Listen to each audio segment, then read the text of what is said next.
All right, I cut myself off by accident trying to unpause. Ugh, I hate when I do that.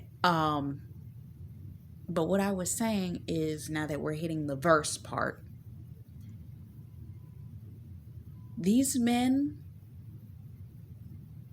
have had to climb a mountain. I've mentioned in several other words, if you didn't get them, go back, where I talked about, and I believe it's Ram in the Bush Part 2, that I talked about you're going up the side of a mountain. They've been adjacently going up the opposite side of the mountain. You both are going to reach the pinnacle together. But God sent us up first. For one, it was going to take us a while longer for us to get up this mountain. If you've seen the word that I did called He's Coming Home, I talk about a dream I had where he had to come up a set of stairs out externally to the home, and then as he was coming in the house, he had to come up an entryway set of stairs. But each set of stairs, he didn't come up those stairs like a tired, haggard, exhausted person that was taking one step at a time like an 80-year-old man. He came up those stairs two at a time. These men, when they came into agreement with what God was telling them and knew God was telling them, they started coming up those stairs quickly. 2 years ago, I had a dream that my God-ordained spouse was standing next to his vehicle, and he was looking up a hill. It was a street-like hill, like when you're driving on a road and the road inclines. Well, he knew that was a lengthy drive up, and he was observing the drive he had to take as he was standing next to his car. About 6 months later, I saw in a different dream, he was driving the car a little bit erratically up this mountain.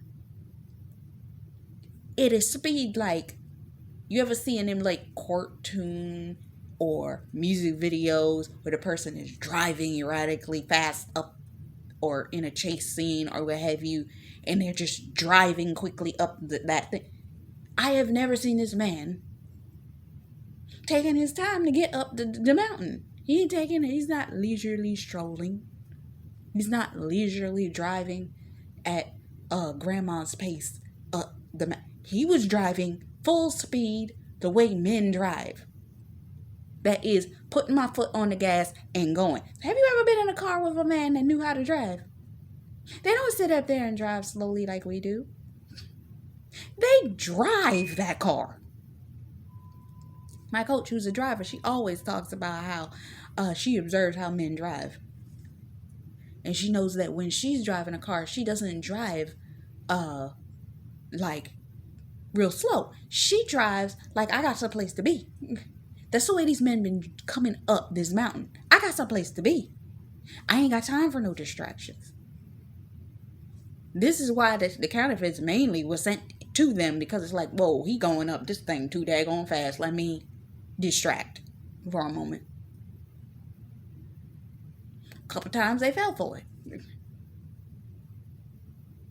But once they made the decision to climb, that's another reason why we had to go a while sooner, meaning 2, 3, 4, 5 years earlier than them, gaining this understanding and having to climb this mountain, because they gonna meet us on the other side. But they had a few distractions. They had all this type of stuff. They didn't really like the process. But they had to come up the mountain.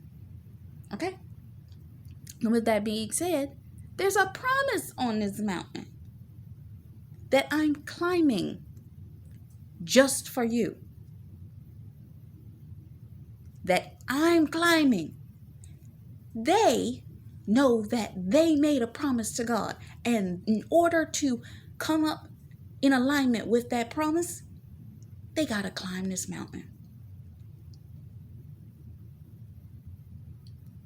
It's just something that people share. We have had our ups and downs. We've had to fight. We've had to do what we had to do, but they had to do it too. And I'm going to share this much. I was laying in bed in December of 2017, and I had a dream that night. I went to bed early. It was Christmas, I believe. It was either Christmas or Christmas Eve. And I had a dream that I was running along the halls of where I was staying at the time. But I also, in the next scene of the dream, saw a split screen where I saw myself and I saw my God-ordained spouse. We both were going through a series of events. I did not know what it was a series of trials that we both were going through at the same time. Elisa Marie did a word saying that the same suffering and pain you're going through, they went through it too. So a lot of us have been sitting up there saying, he ain't going through nothing. I'm over here fighting. I'm over here doing this. I'm over here doing that. I'm over here. What does the song say? It's something that people share. We shared our pain. It's just he did his by himself. I did it myself. Megan Michelle did a live, and she was talking about in one of the parts of her live, she said that when I was going through my healing, I thought I was going to do it with him. I didn't understand that doing it with him meant I was going to do it by myself and he was going to do it by himself, but we are both doing it together at the same time, sharing the healing process. Keys to the Kingdom did a video, I think it's Inseparable Part 2, where she said that we're talking about you're going to be going through a series of trials and tests, but they're going to go through a series of trials and tests too. And you could not go through these experiences together. God could not take you through these experiences together, because he had to use that as your training ground to prepare you, both of you, for what he was bringing you into.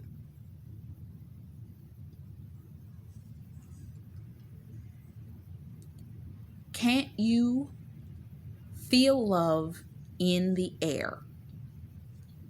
The love that you had for this man and the love that he has for you is the very thing that kept you going up the mountain, kept him going up the mountain, because God dropped a level of love upon the both of you for each other that is a level of peace neither of you have ever felt in a relationship.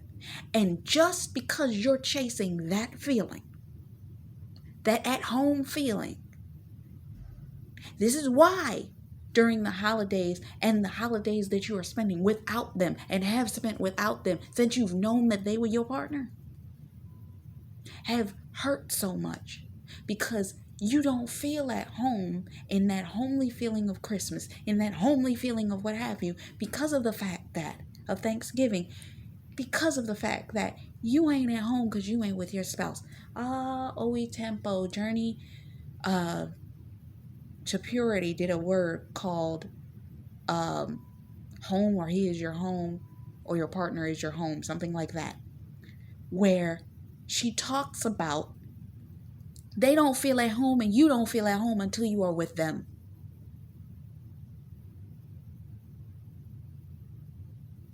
You don't feel secure, neither do they. But they're chasing that love feeling, and they have climbed the mountain, and so have you, because you were seeking getting to that place where you were going to get that feeling. You found it first with God. They had to find it first with God. And in that secret place, you came together, meaning you spiritually made a connection.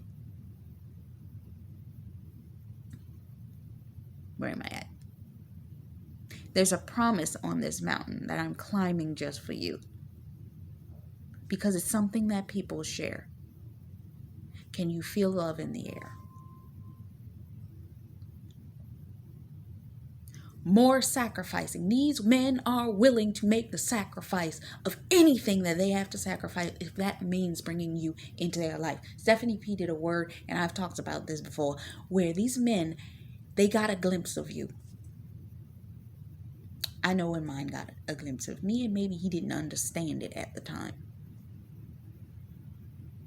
We've interacted before. It just wasn't a conversation or verbal, but we've interacted before. And when God made the decision to show him, he had to show him first. And then when he came to him and said, okay, I agree, then he went through the process. He had to go through the process, which meant he had to make sacrifices. More truth. They had to be internally honest with them. Go watch Beauty and the Beast review that I did. It's a 3-part review on Beauty and the Beast and how they had to use the sword of truth to vanquish the things that they needed to deal with.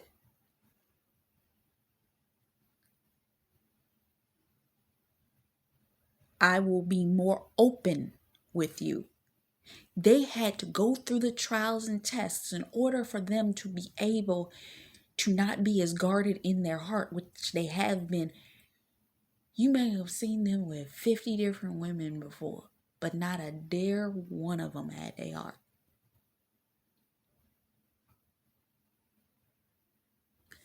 Because it wasn't open to them. But you, they have prepared themselves to open their heart to you. And God's been preparing you to open your heart to them.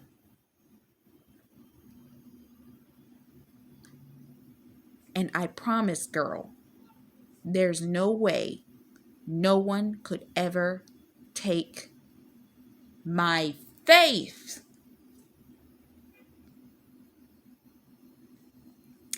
They have faith in this process to get them to you.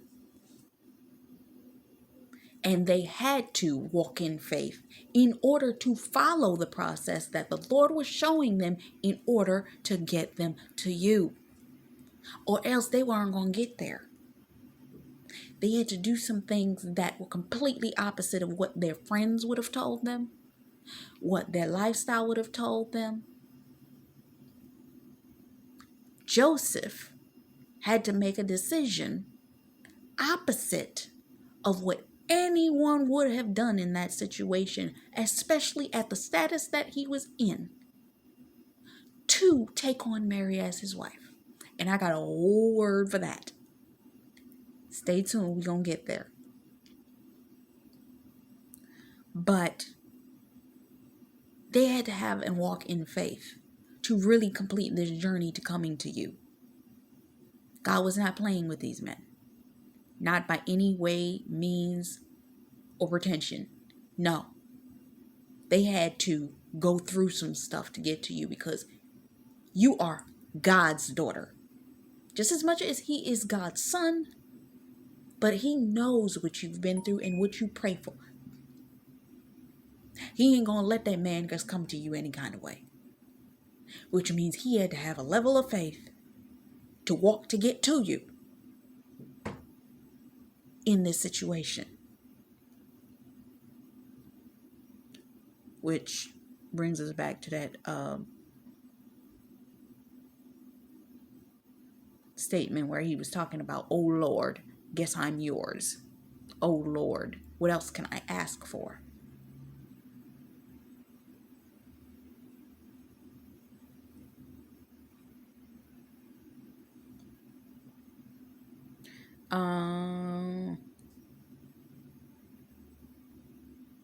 So then we are brought into pretty much the refrain of the last part of the song, which is the chorus repeated several times over,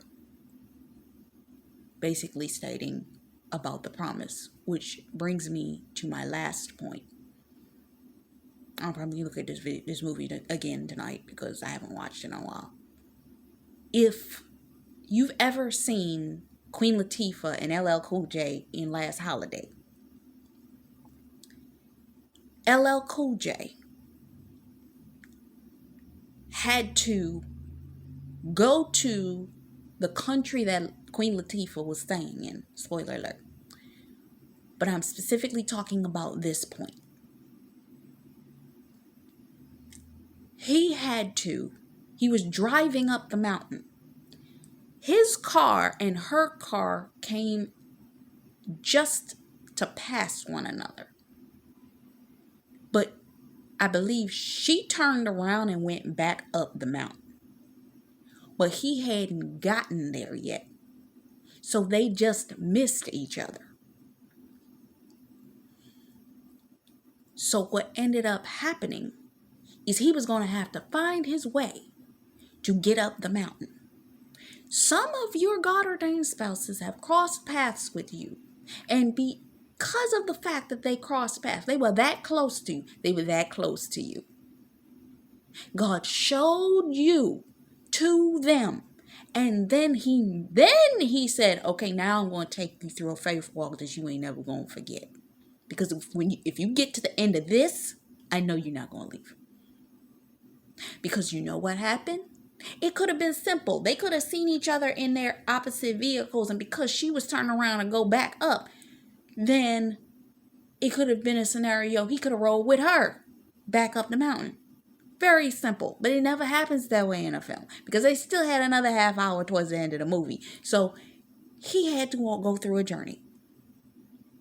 When he reached the point that she had been at, which was only a few minutes difference, there was such a thing that was happening with a snowstorm at the resort or whatever that she was staying at, that due to the snow, there ended up becoming a blockade. And because of the blockade that happened, he could not take a vehicle to get up there. Which means if he wanted to get up there to where she was, he was going to have to walk. And at that point, he went through the torrentialness of the storm, the ice, the what have you, the snow in his face, cutting him up, all that kind of stuff, wrapping his coat around him, all kinds of stuff just to get up that mountain, to talk to her and to tell her the truth of the scenario. These men are coming to you.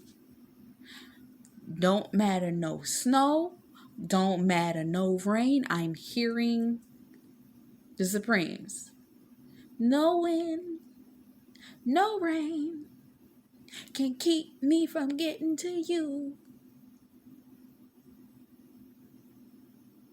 It don't matter. They're coming up the mountain and they're coming to you.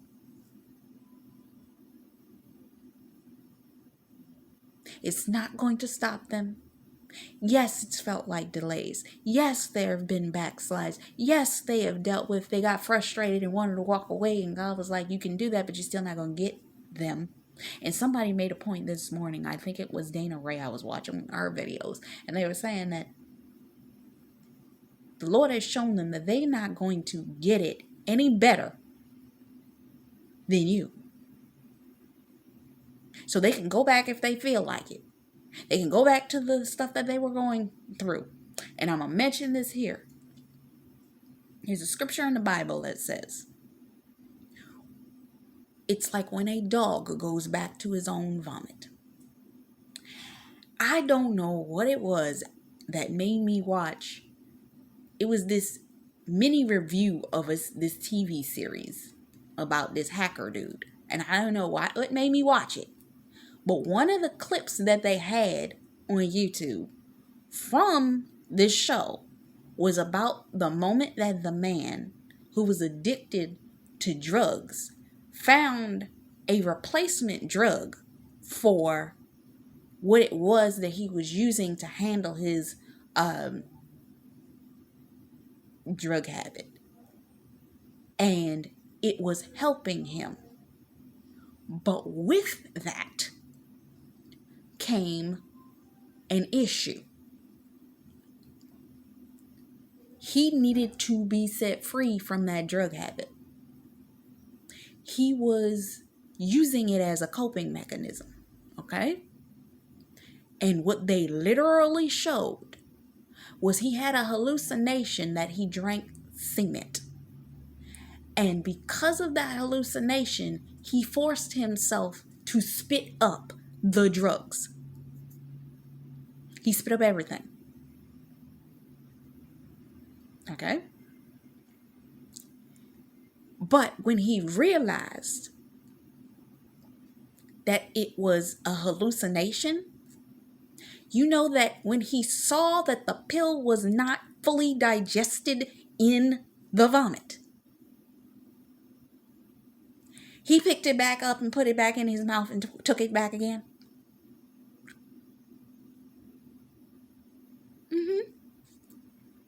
And that's all I thought about when I saw that scene. I was so disgusted. I was like, oh my God, that is so nasty. I have never seen an actual depiction of that scripture. And that's what that was. I'm not going to repeat it because ew.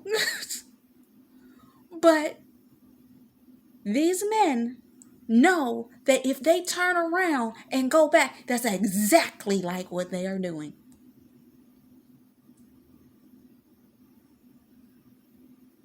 I didn't mean to give you such a visual, but that would be what they would have done if they turned around and went back. They're like, nah, I ain't going back. I'm going to climb this mountain as far as I got to go in order to get to where I got to get to this, because I ain't going back to that. All right. So, yeah.